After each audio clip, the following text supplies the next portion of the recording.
Reconsidering the haves and the have-not offenses. That's what we're going to talk about today on Stealing Bananas. I'm Ben Gretch. You can find my newsletter at bengretch.substack.com. With me, as always, is Shawn Siegele. You can find all of his great work over at RotoViz. And Shawn, after our show yesterday, you and I spent like an hour talking about mobile quarterbacks. I think I wrote about over at Stealing Signals this week, and sort of the landscape of a lot of different offenses. We didn't actually record that. We joked after that we probably should have. It would have been a good episode. We don't always know that we're going to go for a full hour on these types of things. But there have been some interesting developments, a lot of interesting developments across the NFL this year, but particularly something I pointed out this week or even last week is that it feels like a lot of these surprising offenses do have mobile quarterbacks. They're using those mobile quarterbacks as weapons in the run game, whether that's Atlanta or Chicago or New York, the Giants specifically. Then we're seeing a lot of the less mobile quarterbacks, or the quarterbacks that have a lot of arm talent or traditional pocket passing skill that we would expect to support multiple receivers. We're seeing a lot of them struggle. Their ADOTs are falling. We've talked about this. Think about Tom Brady or Aaron Rodgers or Justin Herbert or as guys that they've had some games where they've had to throw underneath a lot and they're not supporting a bunch of receivers downfield. And then the impact of that across the NFL, unfortunately for us in fantasy, especially over these last couple of weeks where the trends have started to get really aggressive, and we do think they're going to swing back some, but has been some huge gaps between a few good players at each position. At QB, there's like a clear top five, and then a gap of about 4 points per game until you get down to the QB 6, which typically, there is a gap between the really good QBs and the rest, but that's a really large gap. And then there's a ton of QBs in a huge jumble after that. We see similar at wide receiver. We see similar at tight end, certainly with Kelsey and Andrews being the two above the gap. At wide receiver, if you control for the guys who have only played a couple of games and then also remove Marquise Brown, who's obviously injured right now, you have a top 6 that are at 19.5 or more PPR points per game. That is the main top 5. That includes, the big 3 from draft season, Diggs and Diggs and Devontae Adams, and then also Tyreek Hill, who was a second-round ADP. So all of those top 6 were, top 25 overall picks. And then you have a 3-point per game PPR gap from 19.5 down to 16.5, and Jalen Waddle comes in as the next receiver beyond that. So we have these gaps at all these positions, and then after those gaps, a big jumble of players. And I think a big reason for that is just that there are so many offenses that are struggling to support a lot of skill position players, either because they're struggling in real life, or when they're a little bit surprisingly interesting, they're doing it through a mobile quarterback who is running or taking a lot of sacks, and those are taking plays away from skill position opportunities. And so creates not a fun fantasy landscape. It definitely gets very tricky very fast. This has been a unique season. And as you mentioned, as those trends start to really crystallize, in some cases appear to get pretty entrenched, then you want to figure out how to make moves off of that. And it's something that one of the sort of downstream minor effects of it has been to limit the rookie wide receivers as well. And then with the rookie wide receivers, we've also had injury issues. Chris Olave has not been exempt from that, but he is one of the guys who has come back and now putting up huge numbers outside of his performance. It's been more difficult, in part because Jahan Dotson, another guy who I think actually fits into an environment now where he would be in a great situation, but he is not 100% healthy. We look at this at the beginning of the season. One of the things that we like to talk about is focusing on talent. And when you get prices that factor some of these things in, and it could flip the other direction. Like, for example, the Philadelphia Eagles being a fairly aggressive team within the context of still being run heavy at times, having that ability and having a mobile quarterback, maybe you get more value out of an A.J. Brown or a Devontae Smith than people are expecting. If you have a situation like with the 49ers where the mobile quarterback gets hurt, then you potentially can get more value out of a Brandon Ayuk, especially now if Deebo Samuel really is limited. We'll see if that is or isn't the case going forward and what the impact of a Christian McCaffrey might be in terms of the scoring environment there. if they're able to become more of a juggernaut, that could actually benefit the wide receivers as well. So you benefit from some of those things early on. You benefit from the chaos when the prices are beneficial to you. But then you get to mid-season and you're looking at what you need to do for your specific teams. And now, because we have so much more information, we can start to make some moves. And especially this year with everybody needing to address certain weaknesses, I think it's a very fertile landscape for making some savvy moves and some moves that can help your opponent out as well. We joked in the first show this week about some of these 0 RB teams where you might already have a running back in your flex position if you've hit on some of those late guys. That's very possible, but you might prefer to move back out of someone like that into a solid receiver if you have a good fit for someone else in your league. So this is, I think, a key in both redraft and dynasty right now. We're seeing a lot of wild dynasty trades as the carnage at a variety of positions and really the flux at running back means you see running backs valued all over the place. Yeah, all over the map. And players in general, because of the sort of cluster outside the few names, and in large part are names that were expected to produce well at the tops of each of these positions. I mean, the one guy who's really scoring incredibly well from a later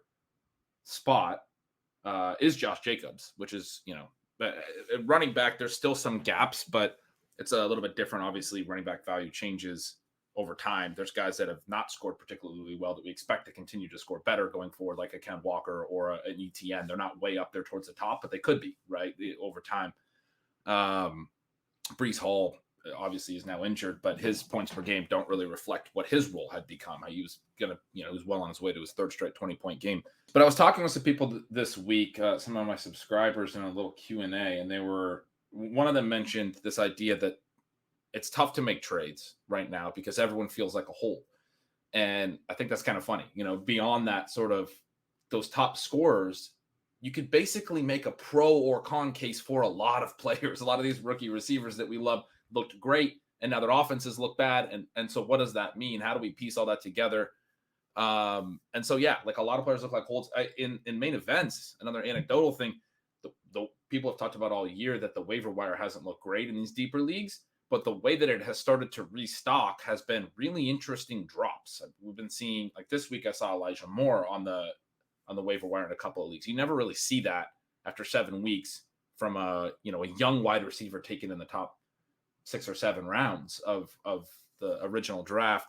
He's become available in some leagues. I saw Allen Robinson in some leagues. We're seeing some higher end quarterbacks, or going back to ADP, like I know Stafford was available in one of my leagues, and some of those guys that they've struggled, but also, I mean, Russell Wilson's available in a lot of them. Yeah, I mean, not surprisingly, because people need production. Tua was available in a lot of leagues when he was hurt, which again, yeah, I mean, it's tough to give him up when you've witnessed the Tyreek Hill, Jalen Waddle double-barreled blitzkrieg. But if you need points right away and you have limited roster spots and you're trying to stash players at those positions where you can't get production, or it's so difficult to get production, I mean, you're going to get some QBs there, and that's been nice if you have the whole Trey Lance experience kind of bearing down on part of your season. But the Elijah Moore thing, and like even Allen Robinson, is interesting in the context of the only other guys that are available in these 18, 20, or the 20 roster spot leagues, but everyone's obviously got a kicker in defense. The only other guys are like you're picking through, I mean, like Noah Brown at points was one of the best ads. Like there's not a lot of available options for people who are not in these deep of leagues. So some of those names, obviously, for more shallow leagues, people are familiar with seeing on waiver wires. It's pretty shocking when there's not a lot of upside at all on the waiver wire to see a guy like Elijah Moore sitting there, and people in some cases not even bidding very much on him.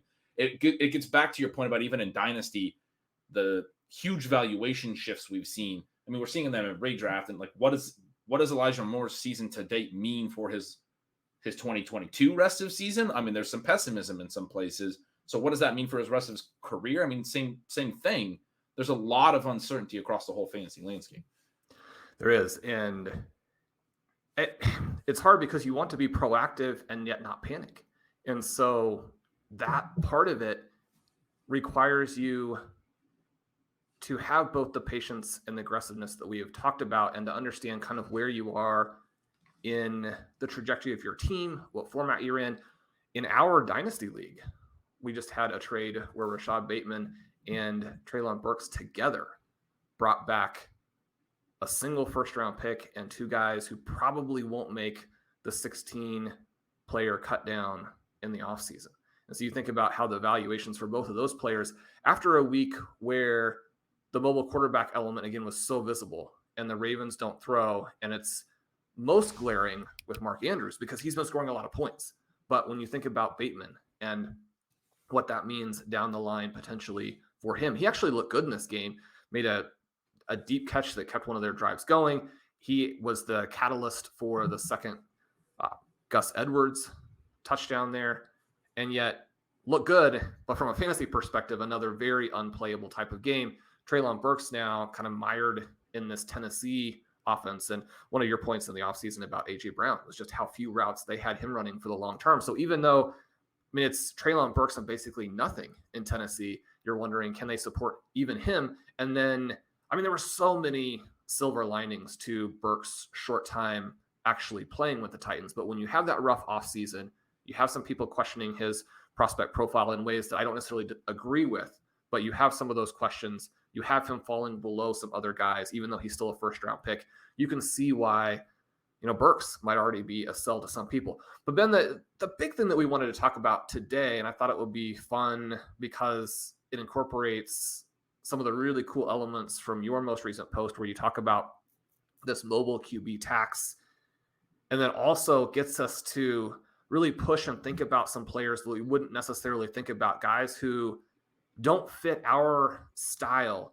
But the last couple of weeks, we've done some fun shows that I think are fairly evergreen in nature if you want to go back and listen to them, talking about the haves and have-nots from an offensive perspective. Yes, that's related to 2022, but it also kind of helps you think about what does that mean and kind of where are some of these teams going as well. Do we have hope for them by the fantasy playoffs? Do we have hope for them in 2023? And then this idea that we've talked about at length now, where the scoring in the offensive environment, the tactics that are being used on both sides of the ball in the new NFL are so interesting in terms of what it means for fantasy and what should you do. Well, Ben, I'm going to propose to you and kind of get your feedback, because when we think about so many of these guys and themes the same way, I think it's a great idea, but you already proposed to me. Well, if we really feel comfortable going after some of these players who are very bland, you say, it can be tough to make some trades, and especially in the cases where a few of these guys are actually performing, it may be difficult to pry them away from teams, but they may have a different mix on their roster and different goals that they're trying to accomplish. One of the things that's been a little frustrating over the last couple of weeks is that I've had, and the great thing is I've had some very balanced and win-win trades proposed to me that I immediately accepted without any sort of counter. I think it's important to accept without a counter if the person has actually gone out of their way to give you a very fair trade in the start. I've had some just sort of opening trade proposals that were accepted the other direction, a little bit surprised by. And I've had some trades where people said, I'm surprised you offered this to me, which is always interesting. And then some trades where we offered a very good package and were met not just with a decline, but a decline in indignation. And frustration, yeah. Which is always odd, because, and one of the reasons why I encourage people to not be nasty in trade responses is that all it does is really shut down further dialogue. I just don't, there are people out there just trying to take advantage of you, and you'll even see people who will send trades on news that they're kind of hoping you don't know, but that's a very small segment of the trade population. Most people are trying to work things out with you, and the very fact that it's so unpredictable when you're going to get someone saying, I'm surprised you offered this, versus how could you possibly offer me this? You're getting twice as much as I am. It's like both of those offers were just sort of offers to try and get the discussion going.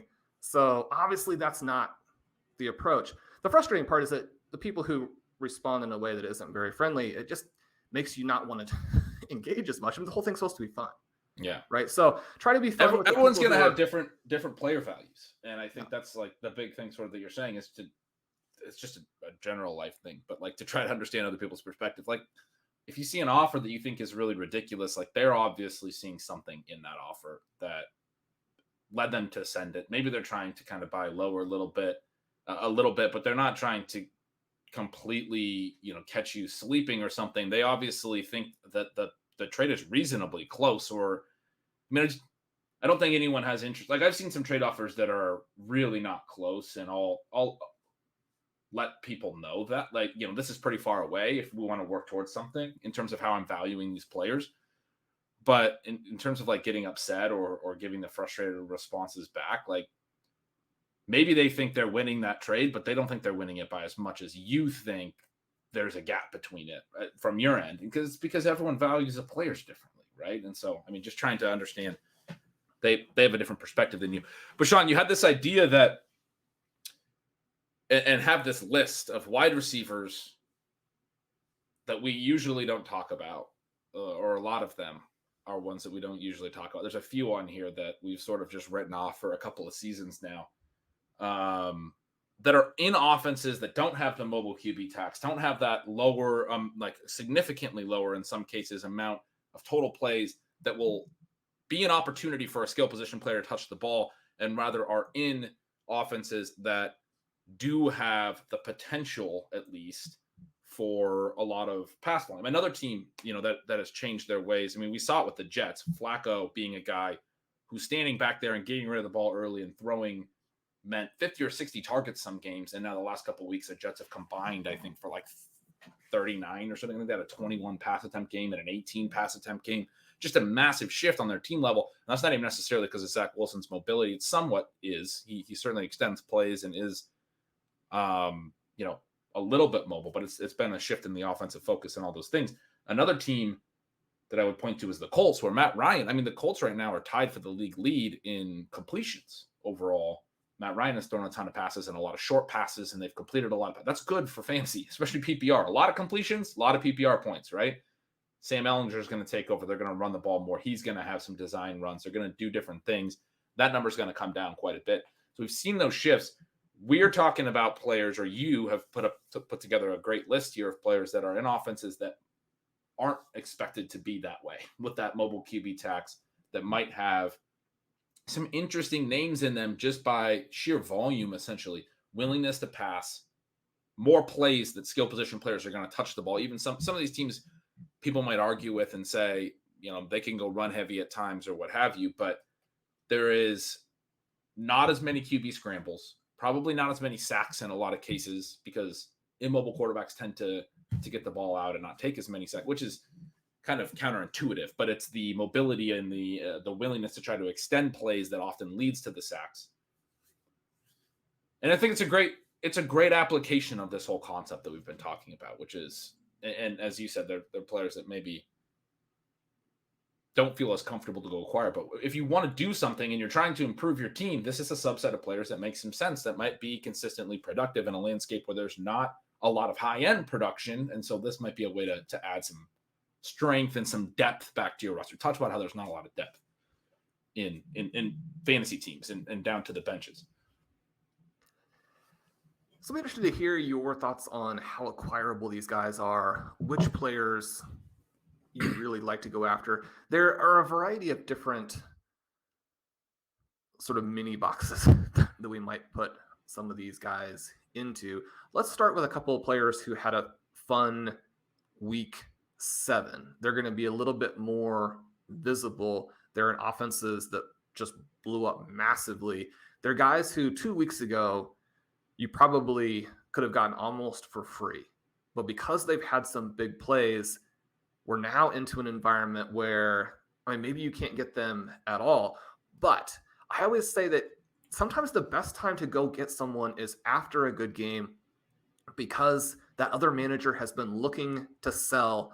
And even if the price doesn't change a ton, it's just that ability to exhale and feel like you're not taking a massive discount or what have you to get rid of the guy.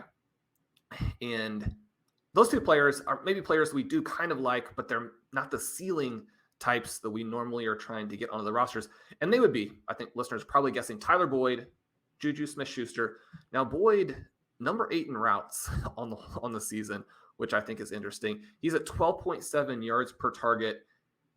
Again, buoyed by the long touchdown last week, but he is not generating targets in the way that we would normally expect for a Tyler Boyd. And that's been one of the most frustrating things, I think, about the first month for the Cincinnati Bengals, because yes, they have these offensive line concerns. Joe Burrow doesn't have a lot of time to throw, but if you have the 3 guys, your offense needs to be set up so that one of them can win. You watch a couple of the recent weeks and you're trying to figure out how the Bengals don't score 40 points and Joe Burrow doesn't throw for 400 yards every single game. They look that unstoppable.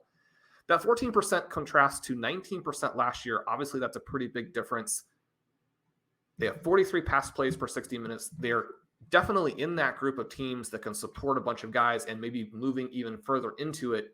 And then he kind of contrasts with Juju Smith-Schuster, who is a 75% routes, 21% target per route, and over 10 yards per target.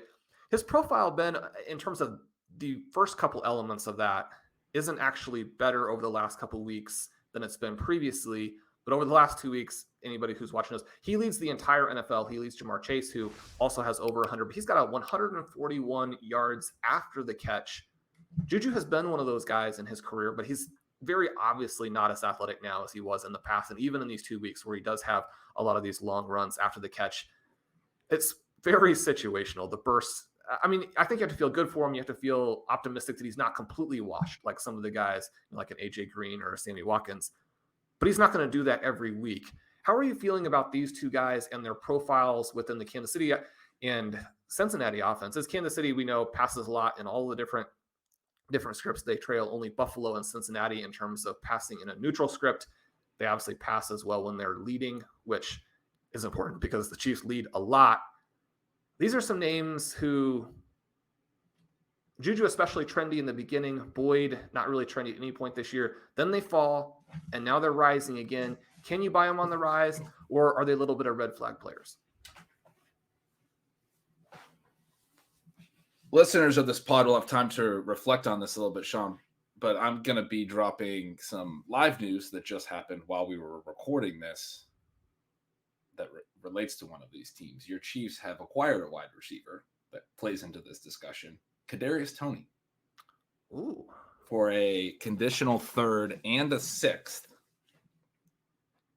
is going to the Chiefs.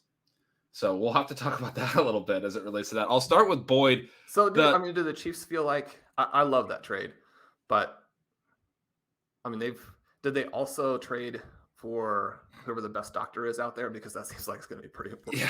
Yeah, I'm already seeing some of the quick reactions saying, we'll see if he's magically healthy now. It certainly, I would assume that he's not as hurt, right? That there's been some stuff behind the scenes. It will be interesting. There's a lot of excitement as well in the initial reaction. He's obviously, I don't think he's an immediately easy fit for their offensive scheme, but he's obviously a great player with the ball in his hands and in space. And the ways that they were using Tyreek Hill last year, sort of in the short area and with yards after the catch stuff, we've seen a lot of that carry over to what Tyreek Hill's doing in Miami. A couple of years ago, Tyreek Hill was he's going to get over the top deep threat for a 70-yard touchdown at any point. Just haven't seen a lot of those Tyreek Hill plays over the last couple of years as defenses have shifted. I don't think it would be a mistake to say that this whole cover 2 shell and this whole thing was started as a way to try to shut down the Chiefs, which started as, we're the quintessential deep passing team. And then that opens up space underneath. It was, we have to take away the deep passing first and foremost. And that has, obviously been a huge trend across the entire NFL now. But the ways that they used Hill last year, Toney seems like a reasonable fit for, right? Catching balls in space and stuff. But he hasn't really shown us anything that suggests that he can be a deep threat. But MVS got going a little bit last week. Only 4 targets, highest 8 out of the year. We've talked a lot about how they've been asking him to do like short intermediate stuff, and he's not been as productive. And now they kind of, it seemed like last week said, well, we're just going to have you be a deep threat, which is what MVS is. And it made more sense. He had his first 100-yard game, had his most air yards of the year, even on only 4 targets. His ADOT was over 25. And he's had some big plays wiped out with questionable penalties. And so if you feel like his stats are borderline for acquiring, you also want to kind of keep in the back of your mind that they could be a little bit better if officials make slightly different decisions. Not in a huge way, but just that there have been those plays out there. So if he's more of a deep threat, primary deep threat, I mean, the way that I immediately view this and react is that Tony comes in and takes a lot of what they were trying to get MVS to do in the short and intermediate range, in the 5 to 15 yards of air yard depth. That's where Tony was running a lot of his routes with the Giants when he was, successful and healthy at short stints so far in his career. It's also where Juju runs a lot of his routes. So it's kind of interesting. It's pretty clearly a negative for the hope that Sky Moore will expand.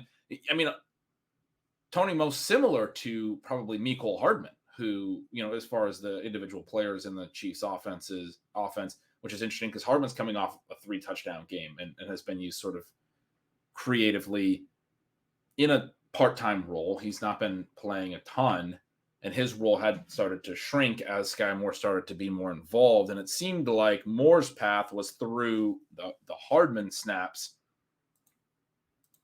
Now you have Tony in that mix as well. You have Tony in the Juju mix. Maybe the Chiefs are seeing some of what you just said, where the explosiveness isn't always reliable with Juju. He might not be somebody they feel is reliable. I thought it was interesting when they played on Thursday Night Football. He looked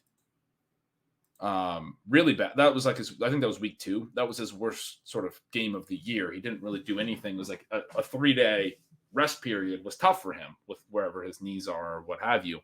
And then he looked good the next week when he had a 10-day rest period. So I was totally with you as you were talking about the Juju sort of inconsistency. I think as we talk about Juju, it would be hard to acquire him. And I was already going to say, coming off 200-yard and 1-touchdown games, and just with the fact that the trade market often just looks at points, and the fact that he had 2 in a row, you feel like he's coming on now. He's the Chiefs' number 1.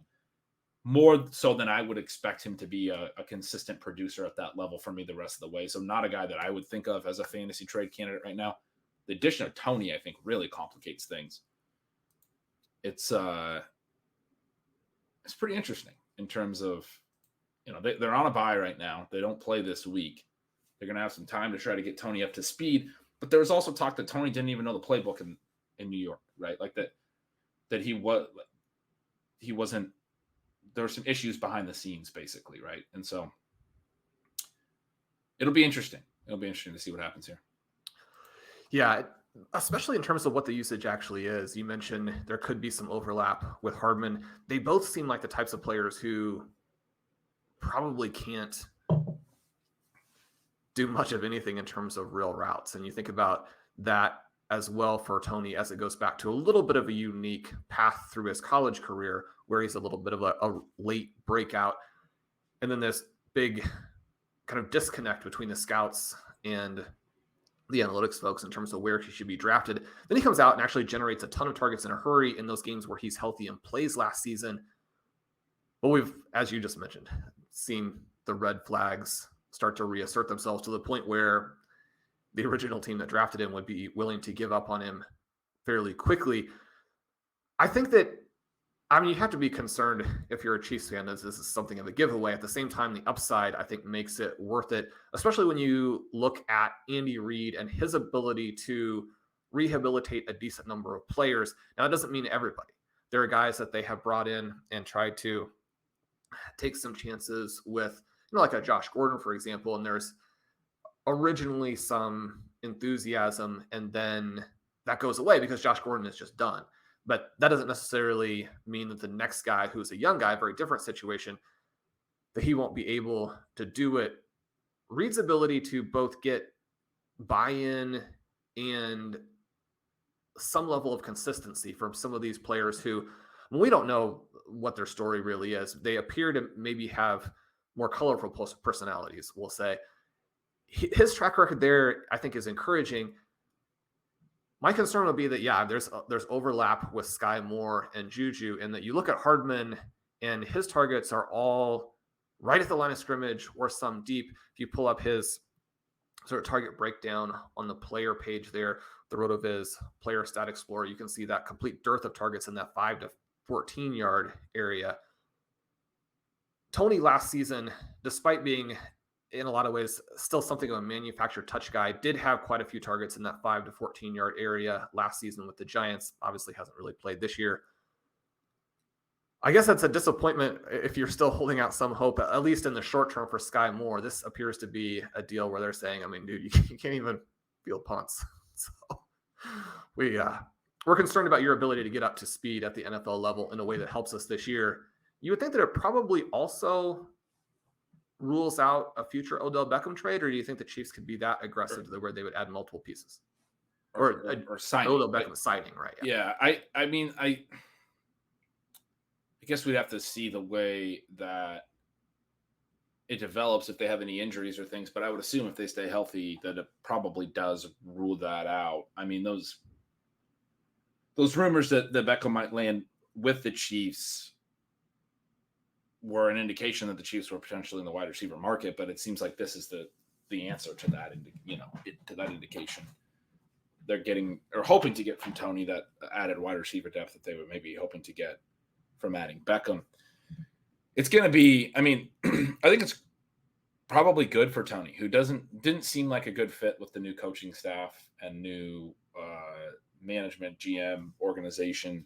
They were already answering questions about whether they would be trading Kadarius Toney in the offseason and saying very clearly that they weren't going to be, not necessarily saying that they were lying because things progress and change, but there was already unrest like really early in the offseason and the start of that new regime's tenure. Tony gets to go to a spot with Andy Reid that we always talk about as a very player-friendly coach and has worked with a lot of, I mean, I hate classifying players, but players that have been called troubled or what have you. I mean, I don't know if that's really even fair to call Tony that. I don't think he's done anything particularly wrong or that is fair to call him troubled or anything, but certainly some questionable decisions, taking swings on the field last year and getting ejected for a game for that and some things like that. But Reid has been willing to take. You mentioned Josh Gordon. He's been taking a lot of players like that. He's taken on over the years. To the point where the Chiefs do get some, I think, justifiable criticism for being willing to take guys much further to the concerned side than Tony, guys who have done some stuff off the field too, that has given them some red flags. And while I don't necessarily like that myself, I do think that the positive is that in some of these cases, they appear to have created an environment where these guys can turn their lives around, which, I mean, that's important. So from that perspective, it's a big positive. Yeah.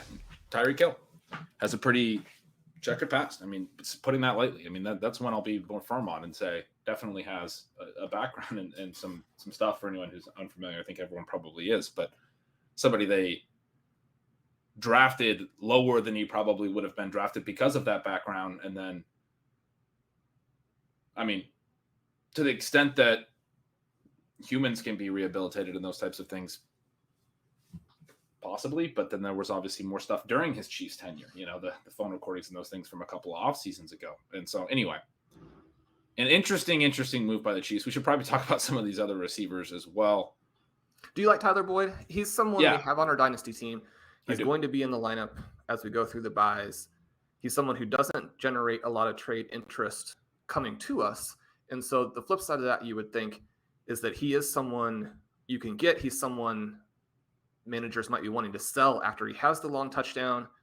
But again, like you mentioned, you're going to have to pay more now than a week ago, and it's going to be a little bit inconsistent. But I think inconsistent in a way, so much of it depends on if you think the Bengals approach was a mirage or not. I mean, they're scoring points, they're winning games, they're getting back into the mix. This has to be the real Bengals, right? Yeah, I mean, it's been really exciting. The last couple of weeks, pass rate over expected at, above, or approaching 20 points above the expectation. I mean, it's just been a massive, I mean, two of the heaviest pass leans for any team relative to game situation and what you would expect the team to be passing all season. And there's a lot of teams that are going to the negative with the pass rate stuff right now, shifting more and more towards running and more conservative stuff. So to see the Bengals starting to kind of come out of their shell a little bit, it wasn't just week 6 and 7, weeks 3 and 4 were their next two most aggressive pass leans. Weeks 1 and 2, they were neutral or to the run. And so 4 of the last 5 weeks, they've been at least 4.7% to the pass, which is actually like a pretty significant shift, about 5 percentage points above expectation. They've had that 4 times in the last 5 games. So definitely look like they're shifting way more pass heavy.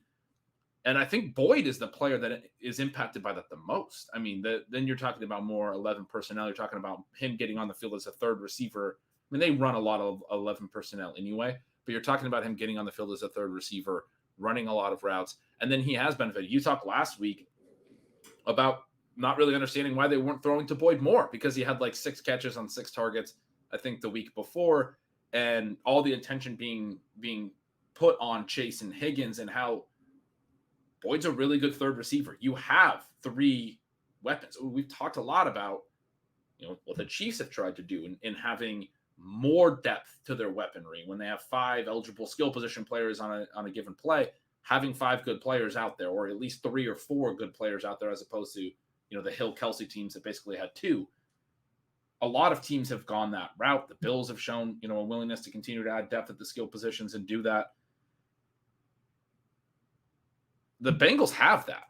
And Tyler Boyd is one of the best number 3 receivers in the NFL. And he looked last week like peak Tyler Boyd. I mean, he was making a lot of plays. Some of it was, the early long touchdown, him getting lost a little bit, but he makes another really nice catch and goes out of bounds at the 1. And I think arguably could have been ruled a touchdown. Might have been in. I mean, that you mentioned it, and obviously still the Pickens catch better. But when we talk about one-handed catches on the seasons that really jump out to you and that look like pure skill. I mean, every once in a while you get a one-handed catch where it seems like the guy himself was like, "Oh, I didn't even realize my hand was there." I mean, that was just Spider-Man. You go up. That's where I was going next. And all 3 of those plays were in the first quarter. I mean, he had an incredible first quarter last week where he had the long TD, the catch down to the one that was potentially another TD, and that one-handed catch in traffic. I mean, he looks really good. I'm right there with you. I thought that was And one of the concerns with him, I think, would be that not that he is old and washed up, but that he just simply might not quite be the guy he was during those 1,000-yard seasons.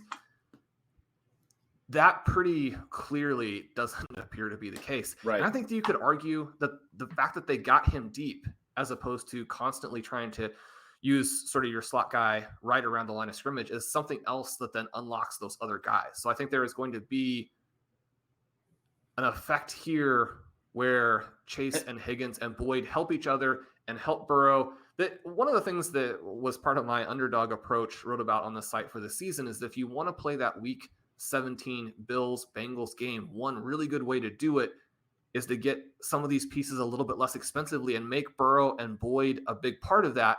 I mean, this is just one game that fits that thesis. So you're thinking to yourself, well, I mean, it'd be great if this turned out to be true, but I like the direction that this is going, and I think that Boyd is an acquirable player. And it's so funny because for his whole career, he's been described as a guy who doesn't have the explosive plays in his bag, and probably by me, I mean, by a lot of people. Go back to week 3 of this year, he had a 56-yard touchdown, similar type of play down the seam, because you're getting so much attention to the sidelines. If they run, Chase and Higgins on verticals on the outside, he can just go right down the seam, and he's good enough to take advantage of that. This actually started last year for people who will recall. He had a back-to-back stretch, weeks 15 and 16 at the end of last year, where he caught a 56-yard touchdown against the Broncos, and then a 68-yard touchdown the very next week against the Ravens. That was during, the Bengals absolutely blowing up in the fantasy playoffs. Boyd was, part of that, hitting on these deep. He now has probably more 50-yard touchdown receptions in his last 10 or 12 games than he had in his career, I would guess. Coming up to that point, he has about 4 in his last 10 or 12 games, whatever it is, dating back to the end of last season, when Chase had really taken off and Higgins was getting healthy And now Tyler Boyd's hitting for long touchdowns. There seems to be at least a little bit of a trend there where I don't think that's just fluky at this point. Early on, I think late last year, I was probably writing in signals, this is pretty fluky. Tyler Boyd having a 56-yard touchdown is pretty fluky. But at this point, seems to be part of his profile. It does. I mean, Boyd is an elite player. And that's one of the reasons, too, why I think that Burrow has always been undervalued and just so frustrating in these stretches the last 2 years where they start the season so conservatively. They came out of it last year. They've come out of it this year. I mean, hopefully 2023, once we get to that point, obviously a long time in the future, they will just light the world on fire from the get-go. But I'm very enthusiastic about the Bengals. Another kind of buy high guy, but in a situation where people are maybe going to be a lot more skeptical about not the player, maybe more confident in the player, maybe more skeptical in the offense. Tyler Lockett and the Seahawks have been better than people expected because Geno Smith has actually been one of the best and most accurate quarterbacks in the NFL. We'll see if the clock ever strikes midnight there. He looks good. I mean, he's not going to play at that level all the time, the whole season, going forward, all of those types of things. But I think that we could already start to say that it's not a complete mirage. The Seahawks are kind of in a weird deal where they've had 15% no huddle, they're 60% pass, but they haven't run a ton of plays in part because their opponents are number 2 in plays per 60 minutes. You might expect that to balance out a little bit, although Seattle has been a team that has created that dynamic as sometimes in the past as well. Ben, as a Seattle resident and fan, you have gotten to experience that part of it. But Lockett here, 25% targets per route, 8.8 yards per target. Not crazy numbers, but especially now that Metcalf is out. I mean, there are going to be good things and bad things. Do we like him better if he doesn't have the target competition? Or are we concerned that this offense could be on the verge of some trials and tribulations? Because, I mean, DK Metcalf, really someone who, Huge. Yeah, I mean, he's not quite Calvin Johnson, probably not quite Julio Jones, but I mean, we've got a lot of sort of medium-sized, elite agility receivers who are dominating the NFL right now. But that doesn't mean that a guy who brings the size athleticism package for DK Metcalf, it's just no big deal, or defenses don't have to account for that. I mean, you're losing a huge weapon here for the Seahawks. Absolutely. Before I go into that, I have to give you the actual Tyler Boyd stat because I looked it up. 4 touchdowns of 50-plus yards in his last 10 regular season games. Had 1 in his first 84 regular season games of his career. Kind of an interesting stat. Tyler Lockett left after you take away Jamar Chase. Yeah. The question about how DK Metcalf impacts Tyler Lockett, to me, I feel like it has to be a negative because I think you start from how much is DK Metcalf competition to Tyler Lockett? And I would say the answer is almost none, because it has always been, since Metcalf was drafted, a really concentrated 2-man passing attack where both of them can get as many targets as they can. Having one other really good receiver in your passing game doesn't limit your ability to get a ton of targets. We've seen plenty of games where both of these guys have 10 targets and no one else on the team has more than 3. So Lockett has plenty of room to get as much as he needs, basically, when Metcalf's there. There's certainly a little bit of potential increase when you talk about first read stuff, that maybe the play was drawn up for Metcalf and now it'll be more likely to be drawn up for Lockett. But the offset is, as you described, more defensive attention, obviously, when DK Metcalf is such a key thing. And, Geno Smith's been a surprising QB in some of these deep leagues where we had Trey Lance and things. I have teams with Geno Smith, and I've been telling some of my co-managers, I don't really want to start Geno Smith either with Metcalf out, because I do think it impacts our overall passing game a lot when you have 2 guys that are the key parts and the vast majority of the targets. You got a couple tight ends that are both involved some, and basically no one else. Marquise Goodwin really steps up in Metcalf's absence last week. I don't think we can expect Marquise Goodwin to play to that level every week. And I do think it impacts the overall passing game much more than, having Metcalf out of there could benefit Lockett. And also, I think increases the likelihood of Seattle having these really run heavy games and having, going back down to the sub 50 offensive play games because they're running the ball so much. You think that Ken Walker becomes more of a focal point of the offense at that point without Metcalf on the field. So it'll be interesting to see the Lockett and Metcalf target even at a higher rate in terms of per route. Those guys tied for 8th and tied for 11th overall. Lockett could rise a little bit, could maybe run even a few more routes. But as you say, I mean, the double, triple teams like we saw with Mark Andrews last week, I mean, that can make it tricky to really rise much. You're talking in terms of getting more targets as a result of the absence. I mean, you'd be talking about getting up in that Tyreek Hillish, Cooper Kuppish level, which, I mean, probably that's not what happens as a result of this. And some of those guys in terms of targets per route, Tyreek Hill and Cooper Kupp, a lot of that is because a lot of their targets are design first read looks around the line of scrimmage, right? And Lockett just doesn't really have a lot of that in his profile.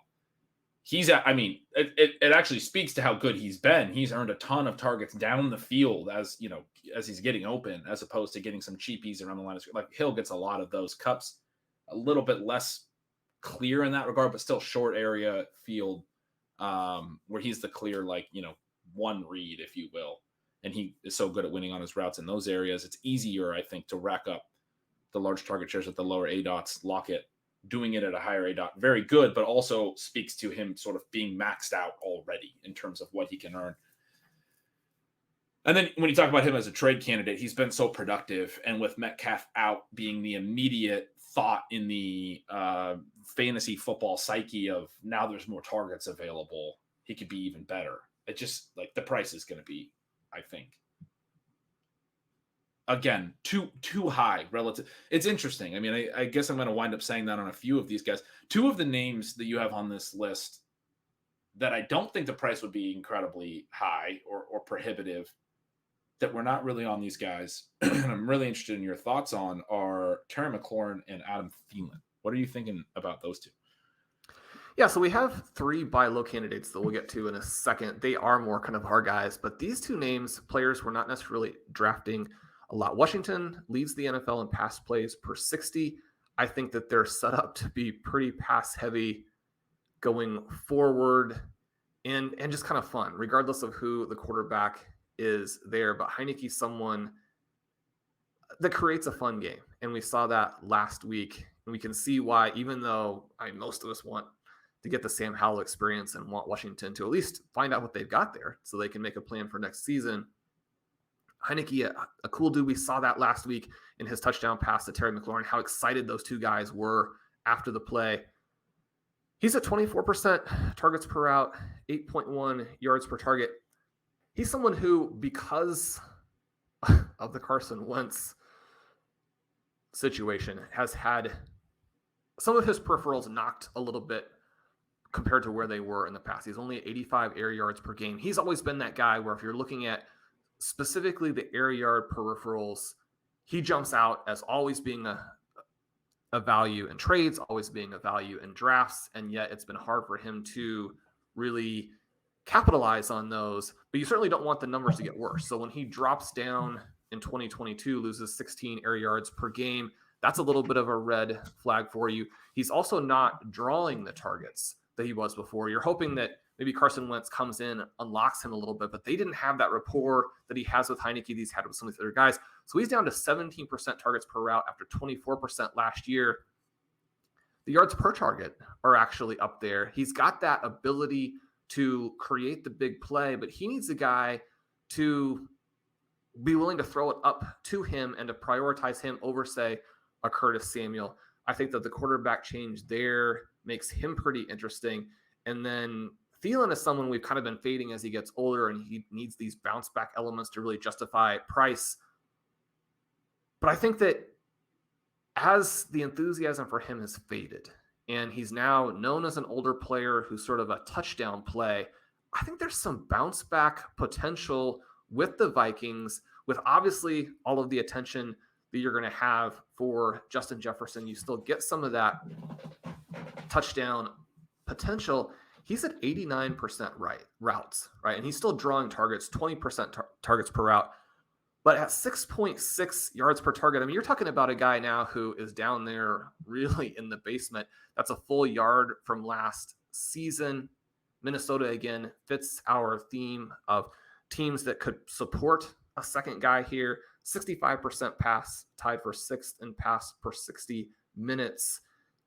I mean, wasn't necessarily expecting myself to say this, but I mean, Adam Thielen is somebody who, if you need a fourth wide receiver, I'm not really rooting for this, obviously, because my exposure is 0, but I could see a situation where you go out and get him, and there actually is a bounce back as this Minnesota offense that has been decent. The coaching staff there, the new guys have been more successful in what they're doing. Obviously, the Vikings have that impressive record right now. They look like the clear-cut NFC North favorites.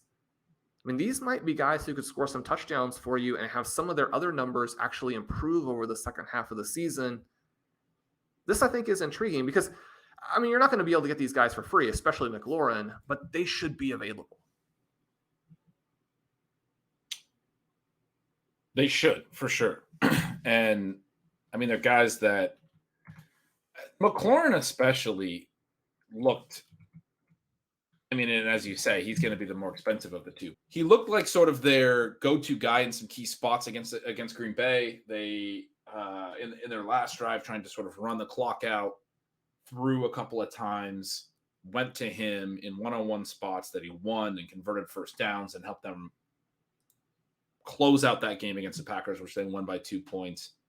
Didn't have a huge game otherwise, but it caught a long touchdown. It felt like with Heineke under center, there was a little bit more of a familiarity there, right? Obviously, Heineke has played with McLaurin before, and a comfort and a willingness to really target McLaurin. I thought that was a positive for his value. I mean, when Dotson comes back, and with the way that Samuel's used, with how involved Antonio Gibson has been in the passing game, I mean, he scores a touchdown this week on a play where he's split out wide. And we talked about this going back to the preseason, or I know I wrote about it. They were doing some of that in the preseason where, I mean, pre-Brian Robinson's unfortunate incident, I was saying that, you know, maybe some of the shift in Gibson's role might actually be somewhat positive because he would get some downfield targets and things relative to a lot of inefficient, you know, low-value rushes up the middle that he was never really great at. We saw some of that from him this week. It's still tough for him to be consistently good, but he does look like a receiver that they're going to use, or a running back they're going to use a little bit like a receiver and as a weapon. So you have some legitimate sort of target issues in an inefficient offense probably that is going to need some volume. You'd like to see that a little bit more concentrated, I think. This is still the same guy that we had on our best main event team last year and had to bench in the fantasy playoffs. Yeah, had to bench him because he struggled, and that was when he didn't have as much target competition. But in some ways, it has helped him, right? That there have been other weapons. His yards per target through the roof, highest they've been since he was a rookie, and much higher than the last couple of years. So a yard and a half higher at least than both of the last 2 years, where he was this high volume player. A lot of that is just that some of those targets were sort of forced targets because they didn't have a lot of other weapons. Now you're seeing a lot more quality targets in terms of what he's actually seeing. I think, yeah, I mean, I think he can be a guy that is pretty consistently productive, and the way that they're going to run their offense is probably not going to be, it's probably going to have enough volume in it. I mean, he has been almost a full snap share guy. I don't have all their snap numbers right in front of me, but I have his player page pulled up, and he's played at least 65 snaps, which is above the league average for total plays for a team in 5 of his 7 games. You know, in large part because he was playing 90% plus of the snaps. But if you're going to be out there for, you know, this last week he was out there for 70 snaps. If you're going to be out there for the potential to be out there for 70 snaps, running a ton of routes, there's a lot more. It's what we talked about at the beginning. There's a lot more opportunity for those touches, even if it is split, as opposed to some of these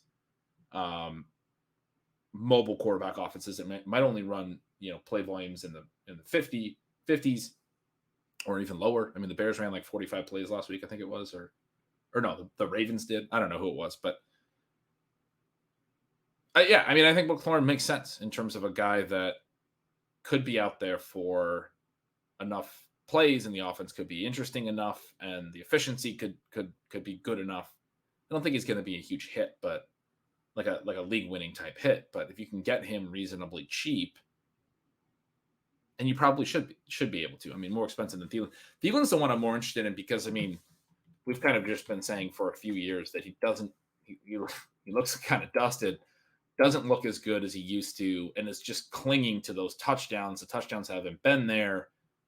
The yards per target had cratered last year. It craters even further so far this year. He has not done anything in terms of efficiency, but probably that has to rebound some when you're playing opposite Justin Jefferson. And yeah, the thesis has been correct, and yet there could be a chance to play off of it now. Right. Probably the touchdowns can rebound. I mean, he still scored 24 touchdowns over 2020 and 2021. They've been still throwing to him a decent amount in the red zone. It's just not been working. I kind of like that call too. I mean, not somebody that I would pay a lot to acquire, but to get some solid receiver depth that you can play in the buys and has the potential for, 6 catches for 70 yards and a TD and to get close to 20 points that way. There's no reason he doesn't have that, right? I think so. Watching those games too, I mean, you go through long stretches where he's not that involved, but I just think there's going to have to be a little bit of an adjustment for the Vikings as teams, just make such Herculean efforts really to take Jefferson away. And when he's out there all the time, you mentioned how much Terry McLaurin is playing. I mean, these two guys both above 87% routes according to Sports Info Solutions. You can get that in the cool Stealing Signals tool that is on the site, obviously named after Ben's fantastic newsletter. Other guy you just mentioned there in terms of Terry McLaurin and how often he's on the field, 262 routes by their charting. That is 7th overall. So someone who definitely has a chance if he can start to draw a few more targets and make a few of those big plays. Two of the guys actually ahead of him in terms of total routes are other players who are on this list, guys that we have been a little bit more enthusiastic about, but guys who actually I think are huge buy low options, even though the specter of continued inefficiency basically is there. And those two guys, Deontay Johnson and Cortland Sutton. Johnson, someone we really liked. I mean, his numbers this year, Ben, are almost impossible, right? I mean, he's at 96% routes, 25% targets per route. But when you look at his last season, and you have Ben Roethlisberger, and Ben Roethlisberger, every time I go and look it up, it's astonishing to me just how bad Ben Roethlisberger was, to the point where you feel like you could play any quarterback and it would be better. It's just almost impossible to put an NFL quarterback out there and have it not be. And yet, Mitchell Trubisky was that for them. There's now the situation where Kenny Pickett has apparently a very good rapport with Pickens and Freiermuth. I mean, but the rapport because both of those guys are good. So then the question is, can this entire offense bounce back? But I'm seeing 5 yards per target for Deontay Johnson. That's down from last year's 6.8. I mean, can he and Cortland Sutton be as bad as they've been so far? Johnson can't. I mean, I've seen a lot of stuff that's saying they're kind of like going away from him, or I've seen that implication. Guy had 10 targets last week, had 13 a couple of weeks ago against Buffalo. 5 games. If you want to sideline a guy, that's not the way to do it. Right. Double-digit targets in 5 of 7 games. He did only have 7 against Tampa a couple weeks ago, and he had 1 game against the Jets when he only had 4. Those are a little bit surprising to see, but it's not that they're going away from him. It's that he's been insanely inefficient. We talked about it early on. You referenced the yards per target. It was low through 3 weeks when he had 33 targets, but a sub 6 yards per target, and you expected it to rebound. Since then, Shawn, in all 4 games, his yards per target has not even hit 5. He has 4.15 yards per target over the last 4 weeks. That is not possible. And it does speak to him being not playing well and being part of the problem, certainly. But they've also had some really tough matchups. They have another one this week at Philadelphia. No guarantee it will get better. You've talked to me as we've talked about Pickens, about Pittsburgh having a tough upcoming schedule in these next few weeks. I think it's like 4 or 5 weeks. But then Pickett does actually have the best quarterback schedule from the RotoViz Strength of Schedule streaming app from weeks 13 to 17. So basically the stretch run, the fantasy playoffs, Pittsburgh's offense could be a little bit more interesting for pass volume. I still strongly believe in this landscape that Pittsburgh is a team. Look, Najee Harris looked a lot better last week. I think he looked as fresh and as healthy as he's looked all season. But I still think this is a team that is running the type of offense that is a positive for fantasy, in the sense that, number one, they're not super run heavy. Number two, they actually don't run the ball very effectively. It's good for Najee, I think, that Pickett is back there, and I think he could actually have some decent value going forward. Not a lot, because let's be real. But sort of some of his struggles, even if he gets a little bit better, put you in those past situations, right? They lean back. We talked on the last show about how, or maybe after the show, I'm not sure, but these run offenses, you have to run effectively to make that work. This team does not run effectively, consistently enough to keep them from passing it with a lot of volume. And as far as how we're analyzing things for fantasy, that's good for fantasy, right? That means they're going to have to throw with intent more than maybe they would prefer to if they could run more effectively. And like a lot of these other offenses are opting. That lack of a run game has been something I've emphasized since the beginning with talking about Kenny Pickett being an interesting quarterback pickup. He has not been particularly good. It's still good for their passing game. It's still good for the volume. It's still good in the 2022 landscape. So Johnson, to me, a pretty clear buy low. You're buying an efficiency rebound. Sometimes that's sketchy because sometimes players just aren't good anymore or what have you. At the same time, like, I don't think this is a player who's going to get benched anytime soon or anything like that. He's a clear key part of their overall offensive team. They've been playing through some tough matchups, and things will get better from a team perspective. And yeah, like I said, you want pieces of this passing. I think in the same way you have Deontay Johnson here as a buy low, you can make the case that Pickens or Freiermuth are potentially buy highs or buy middles. I mean, this is a team that I think we want to be actually attacking. Yeah, Ben, we're going to have to let you go because you're about to do a live stream, which I'm sure people can then check out on YouTube after the fact. You're going to be drafting a Battle Royale team live. People check that out. But I did want to run a couple names by you really quickly. Sutton, 95% routes. He's out there all the time. His yards per target is actually the same as last year. His ADOT has come down a little bit, which I think is actually good. Makes it possible to complete some of these passes, especially as Russell Wilson struggles. He's 12th in weighted opportunity among players with at least 200 routes. So, I mean, you got a profile there to where if the offense isn't tragically bad, then he becomes someone who's playable. It may still be a case where Jerry Jeudy is a lot easier to acquire. And Jeudy has, I mean, there have been so many weird things with his games this season, but he's getting open. He's someone who I would expect them to score similarly. If he's still cheaper, go get him. Chris Godwin, another guy that we drafted on some teams, he is doing all kinds of crazy things in terms of drawing targets, but the ADOT super low, the yards per target as a response to that, and the fact that Tom Brady has been throwing so many terrible passes in the ground, not particularly good. But this is a Tampa Bay team that still has Tom Brady. They're tied for first in pass run split. They're tied for second in passes per 60 minutes. All of those things, based on how they play, we would expect to continue. Right. Very similar to everything I just said about Pittsburgh, and I really like the Godwin call if you could get him. I was previously very high on sort of what his ceiling could be the rest of the year. I think that's taken a little bit of a hit with Tampa's overall struggles. I mean, the fact that they're only willing or able to put up 3 points in Carolina speaks to a different type of Tampa offense right now than we've seen. But that also is not going to be the norm, right? They're going to rebound, and they're going to continue. And you, again, in this landscape, want to bet on offenses that have the potential to be very successful. This is one that looks really bad right now, but we know from a pass volume and all of those things we're talking about, skill position, opportunity available type of offense, there's going to be plenty here in Tampa. If they do get better at all, it's then a very good offense to have pieces of.